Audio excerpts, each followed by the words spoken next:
3, 2, 1. Welcome to Believe in Arizona State and Believe in Baylor. I'm your host, Bannon Clark, alongside my main guy, Evan Reiser, here to preview the upcoming Arizona State versus Baylor game in Waco, Texas. Gonna be a fun one on Fox this Saturday. But Evan, we can't do this on our own. We always say this every Wednesday when we kind of do our preview for the upcoming games. And, this one is a big one for Arizona State. I mean, we talked about it on Monday's show. We are underdogs in this. We are coming into a great environment. But in order, Evan, for us to our fans to really get a true meaning of Baylor football and what it's all about, we got a great guest for us. I mean, our guest today is a guy that, in my opinion, after doing some thorough research, Evan, he's done some pretty cool things in his life. And he's smiling because he knows what I'm talking about. He's a former college D1 quarterback at Yale who's not only built a diverse career in sports, but also as an actor, writer, producer, and is the podcast host for Believe in Baylor. But his perspective comes not only from playing the game, but a storytelling background that includes acting credits, an American Sniper, Westworld, This Is Us, and Better Call Saul, as well as collaborations with directors and actors like Clint Eastwood and Evan, your guy, Bradley Cooper, bringing together his football roots and creative career. The voice of Believe in Baylor, Alvin Cowan. How you doing, man? That's great, man. What an intro. I need to hire you as my PR person. Well, hey, we're always looking at the end of the day. So appreciate you coming on, man. Obviously, before we kind of get into Baylor ASU, I wanted just to ask you, talking about, the intro, your career path, man, is so unique. I mean, not only were you a Division I quarterback, but you've built such a strong Hollywood acting resume. But I got to ask you, how was that creative and performing background influence the way that, you're able to talk about Baylor football? Yeah, great question. If I knew then what I knew now, I would have done it very differently. And I have kind of stumbled my way forward in Hollywood and in my career path without really a plan. And I wish I had been a little more thoughtful with maybe what I was doing, especially early on. For me, the big transition, I thought I was going to play pro football. I grew up in Texas, Friday Night Lights, 45,000 people. I defined myself as a quarterback. And when that journey ended, it kind of unexpectedly for me, I really didn't have a backup plan. And I kind of fumbled my way around for a couple of years. And as one does, as most people do, either end up in Los Angeles with a dream or because of a girlfriend. And for me, it was the latter. And we ended up breaking up after about 2 weeks, and I stayed for 20 years. And if you're in LA for 20 years, there's about 3 things you can do.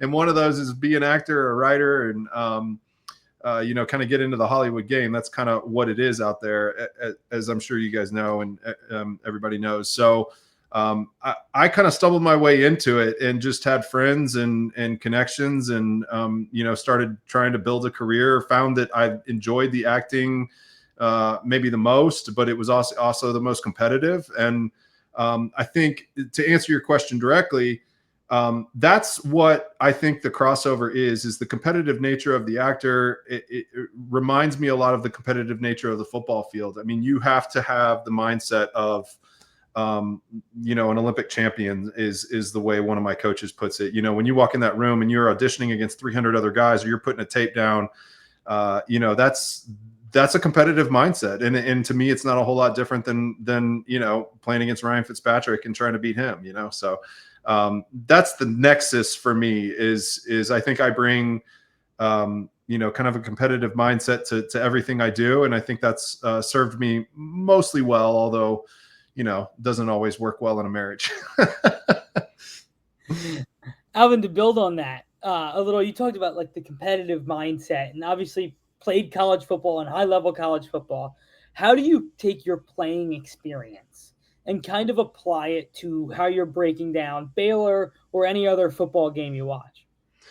Yeah, one thing I failed to mention in that soliloquy that I just gave you is that my first 10 years in Los Angeles, my quote unquote survival job was coaching high school football. And I coached at a very high-end private school in West Los Angeles, which had the dual benefit of doing something that I was, qualified to do and enjoyed doing. So I didn't have to wait tables or, work at a bar or do something like that.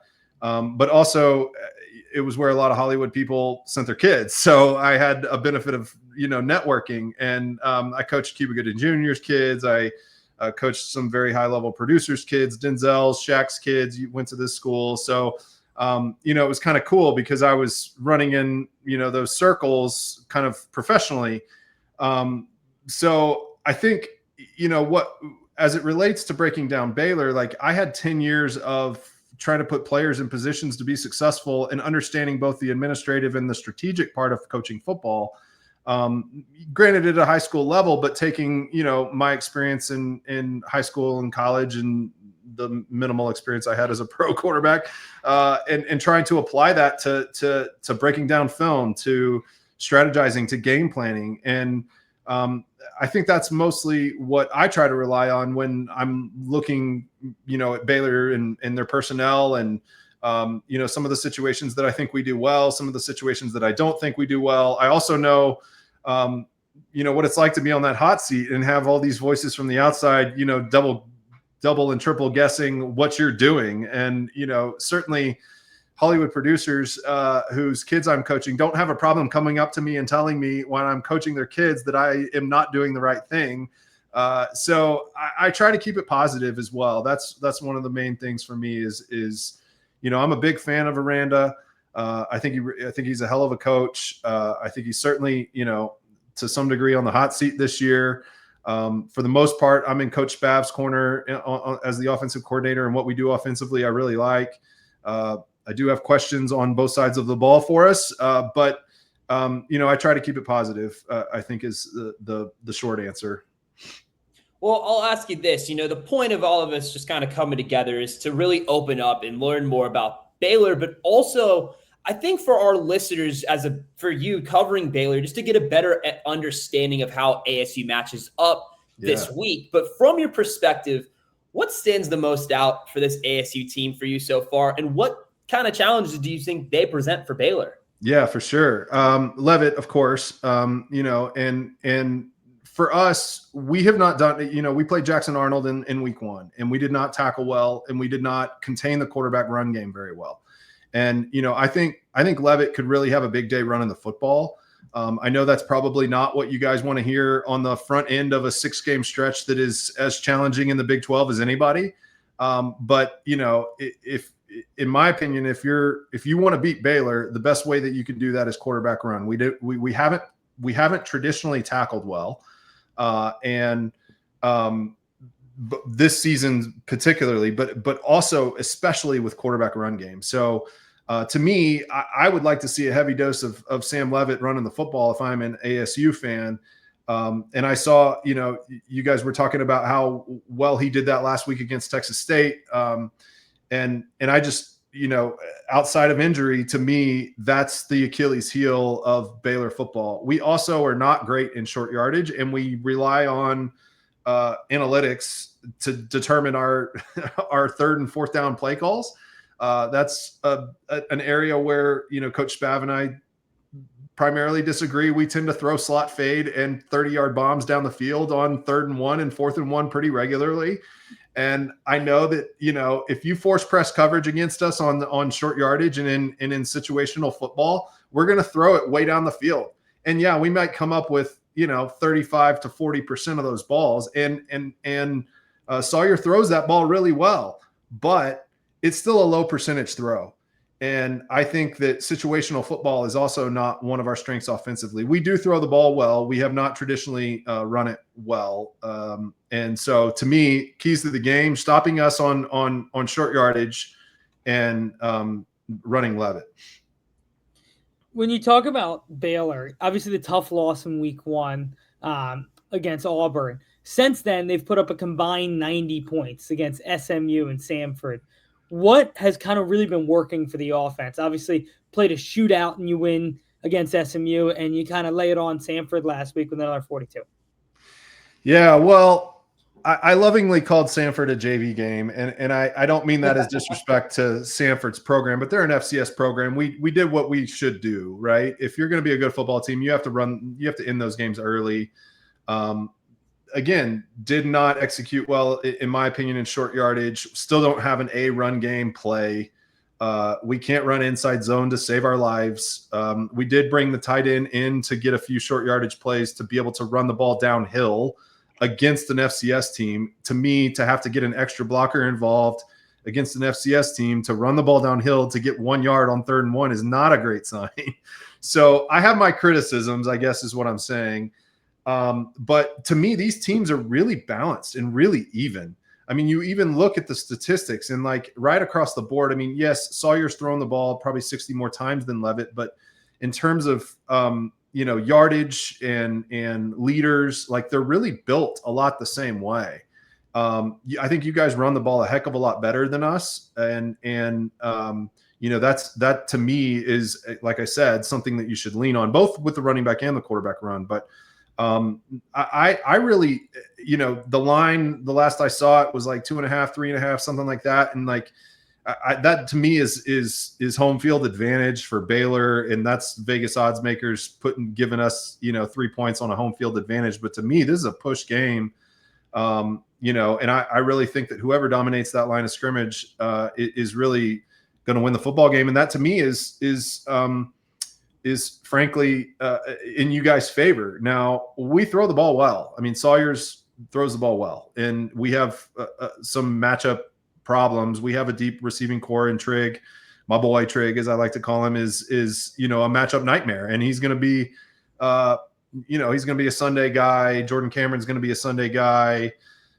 So we present some problems in the pass game, and I think for you guys to match up against us in that way, it's going to take a really good day from your secondary and a really good day from your second level defenders defending pass. But I'm sure that's what you guys know. I told you before this that I'm a big Kenny Dillingham fan, and I'm out as a big Kenny Dillingham fan, though I am cheering for Baylor this week. But I'm sure he's pounding that into him this week. I think, oftentimes in college and pro football, guys show up when they're challenged, right? And this is a challenge for you guys on the secondary. So I would expect, your defensive coordinators to be pounding that into your guys, and I would expect your guys to show up well.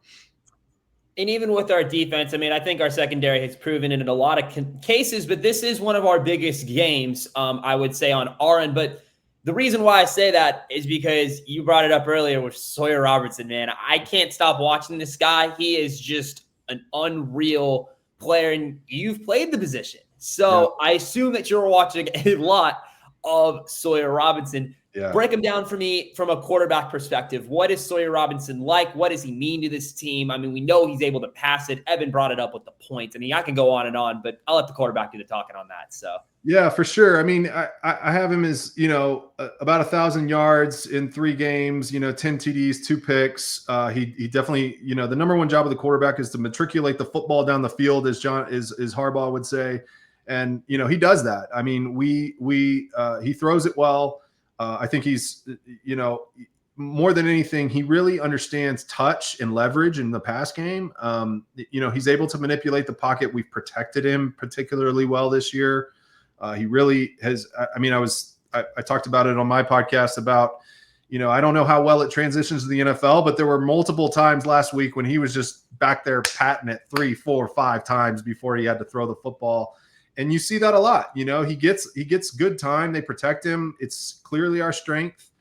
I think, like I said, I think he throws the downfield ball particularly well. That goes back to, his touch and leverage in the pass game. And then, they put a lot on him. And I think, the ability to change the play, the ability to get us in the right play, RPO reads, which of course everybody's doing nowadays, but just getting us in the best position to try to make the best play.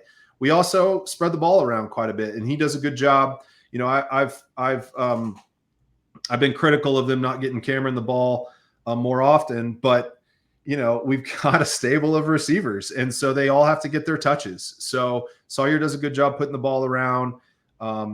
If I have one criticism of him, I'd like to see him run a little bit more. He's kind of an unwilling runner.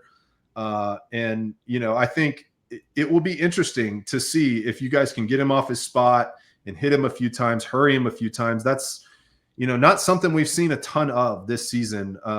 Maybe potentially the Auburn game, but even that game, they only had a couple sacks or something. So, we really haven't seen him work under pressure. So I'll be interested to see how that plays out this week. To the flip side of what Baylor has done with a stable of receivers, at times Arizona State has found themselves as a one-trick pony. Yeah. Now, their one trick is named Jordan Tyson and a stud. But what can we expect from this Baylor defense, specifically the secondary, in a plan to cover Jordan Tyson? Yeah, well, I read that I thought Jalen Moss was potentially returning this week for you guys, and that to me is a big get from what I understand about your team. But you're right, Jordan Tyson is again, he's a Sunday guy, and not just a Sunday guy. I mean, you're talking about a guy that's got first round draft pick potential. And listen, I think Aranda's a really intelligent and smart defensive football coach, right? He won in the national championship at LSU as the D coordinator. The guy knows what he's doing. He gets a lot of heat for it because we play in the Big 12 and because it's, pass heavy and there's a ton of offense and all the fireworks and all that stuff. And we're not holding people to SEC 10 points. That's just not Big 12 football, as you guys know. It's my understanding that we get Carl Williams back this week. He's a safety for us. If I'm head coach Aranda for the week, I'm doubling Tyson, right? And forcing somebody else to beat us. I'm spying Levitt and I'm doubling Tyson the whole game. Very similar to, something you do with Jeremiah Smith or any of those guys, right? I mean, he's, in my opinion, at that level, and you got to force somebody else to beat you. And that's not to say that you can't, but just so far, he's the guy, right? So you got to take away, their number one and their number two. And then it's like, can you make number three beat you? And to me, your number one is Jordan Tyson. Your number two is Sam Leivett running the football. And if you guys beat us with whatever's next, then, credit to you. Tip your hat and great game plan. And you forced us into a game we didn't want to play. Well, we were bringing up Sawyer Robinson, kind of bringing up this team. I want to ask you a couple more questions real quickly. Once again, we have Alvin Cowan from Believe in Baylor here to preview the Baylor-Arizona State game. Bryson Washington, the rushing yard leader for the Big 12 right now, a guy that we were talking about in our Big 12 preview as a guy to watch out for. And, man, has he lived up to the hype. 100-plus yards in his last two games. The guy it's going to be definitely a challenge for Arizona State. Outside of just the hype and him being the rushing yard leader, how well has he been able to complement Sawyer Robinson? Yeah, good question. Some of that to me in terms of numbers is a little bit inflated. We lost his backup at the beginning of the year, or his 1B at the beginning of the year, right? And we only have a couple freshmen behind him. So I think he's getting a few more carries than he might have otherwise. That's not to say that he hasn't, taken advantage of those extra carries. He certainly has. I did not think we ran the football particularly well against Auburn, which to me is the front that most mimics you guys. That would be, again, I'm not worried about our pass game. I think we'll be able to throw the ball well. We throw the ball well, really against anyone. That's not to say that, that can't not show up some days, but to me, the challenge, if I'm the offensive coach this week, if I'm Spav this week, is I'm challenging us to see if we can get, Bryson 20 to 25 carries and make him a little bit of a bell cow. And I read in Aranda, was speaking on Monday about, some of the takeaways from early thoughts on Arizona State. And he was talking about how we really don't have an A run play. Last year it was inside zone.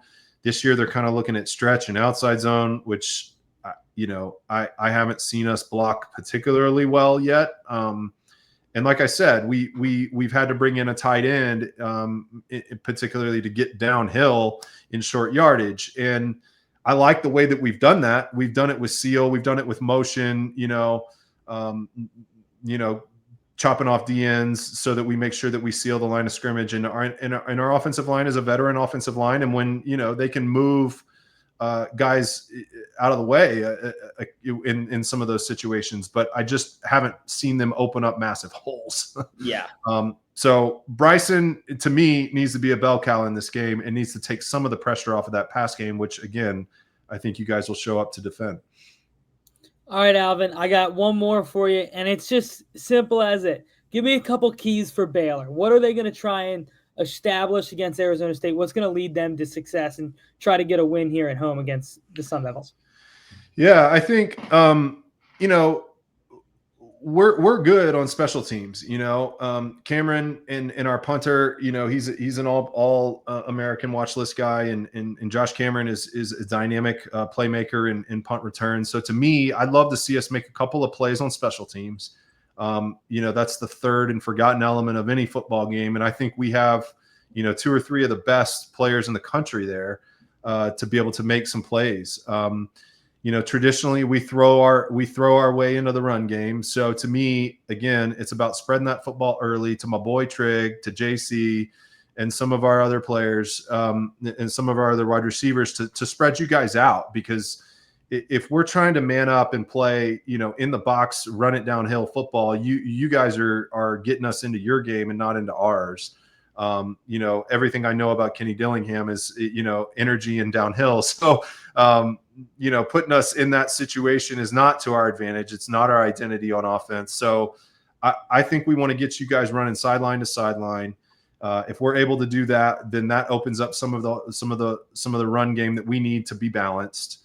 On the defensive side of the ball, we're getting, we're still trying to find our feet there. And to me, again, it's just limiting the explosives from you guys. Cause I think Leivett's, he's a TNT guy, right? He's one of those guys that he's just waiting to explode, and he hasn't really yet. And he's like, I saw you guys said, you thought it was his best game last week. I'd agree with you, but like, that's a dude who has Heisman potential, who has first round potential. Right. So certainly, like, that's concerning as a Baylor fan, as a position and a player that is probably the best we faced and has that level of talent. And we haven't played particularly well against good quarterbacks. So to me, I'd get Leivett going as soon and as fast as I could, and opening the game up so that we, so you're using your 1A to beat us. Thank you, Alvin, once again for coming on Believe in Arizona State, and obviously Believe in Baylor. I wanted to end on this real quickly before I let you go, and personal question for you.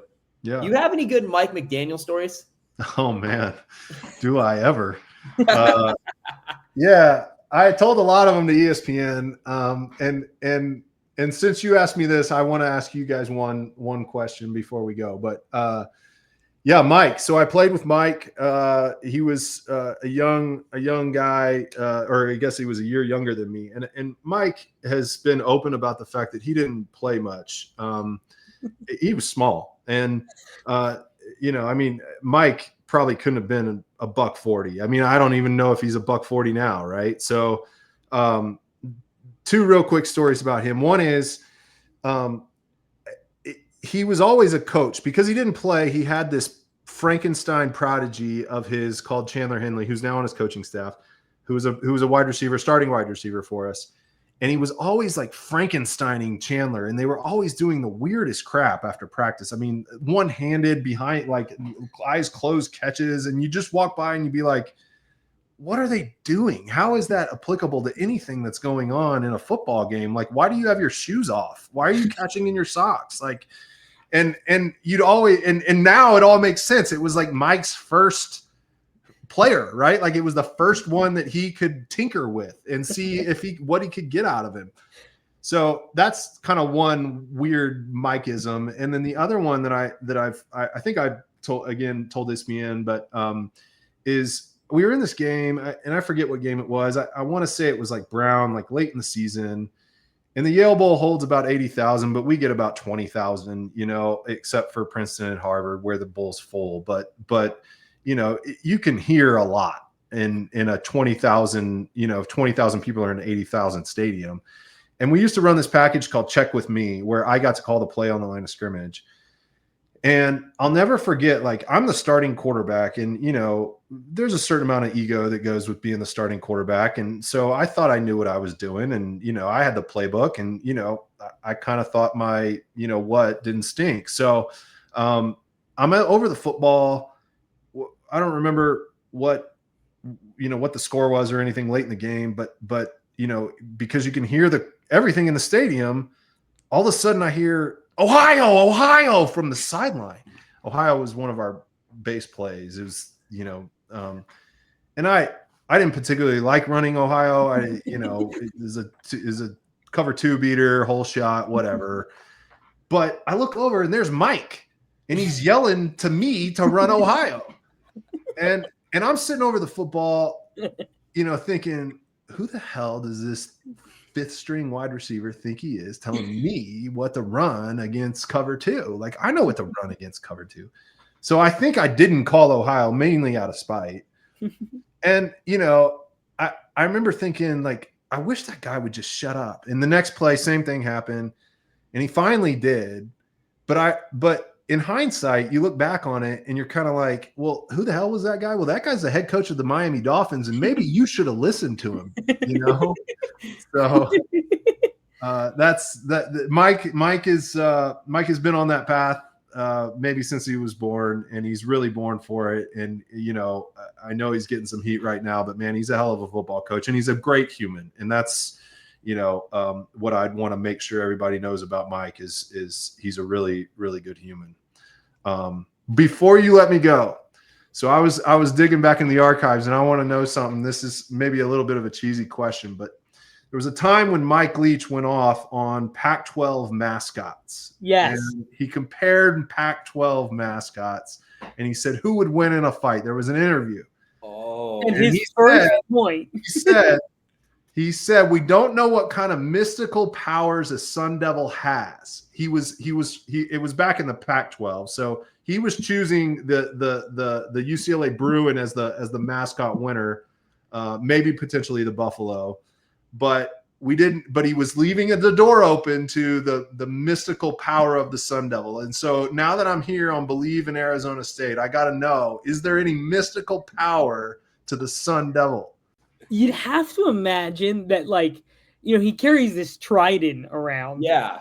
I'd have to imagine he can shoot fire out of that. Like, if we're really getting specific on what he could do, that's a huge problem. I imagine, too, he's going to be pretty fast. I don't know why. He's got a sleek look to him. So I'm thinking speed and the ability to throw some sort of fire would be his mystical powers. And I'll add on this for Evan, because all Sun Devil fans know before Arizona State comes onto the field, there's a massive sparky promo thing. And the one other thing he's good at is stomping. He's really good at stomping the bus. So anytime you always see stomping. So I would give him that. That would be another mystical power. He's really good at stomping the bus. That's just stomping in general at in this video, he's ginormous. So I wonder if he could get real big. You could get really big. Exactly. Thank you, Evan. Yes, exactly. It sounds like he might be the winner then. If I really felt like Mike may have taken some points from us on that one. He left the door open, but he left it pretty vague. Because at some point he was like, we'd have to check with the hobbits about whether he's got any mystical power. I mean, Mike Leach was one of you talk about Kenny Dillingham. Mike Leach is a national treasure as far as I'm concerned. So yeah, he was awesome. Oh my gosh. Well, appreciate you.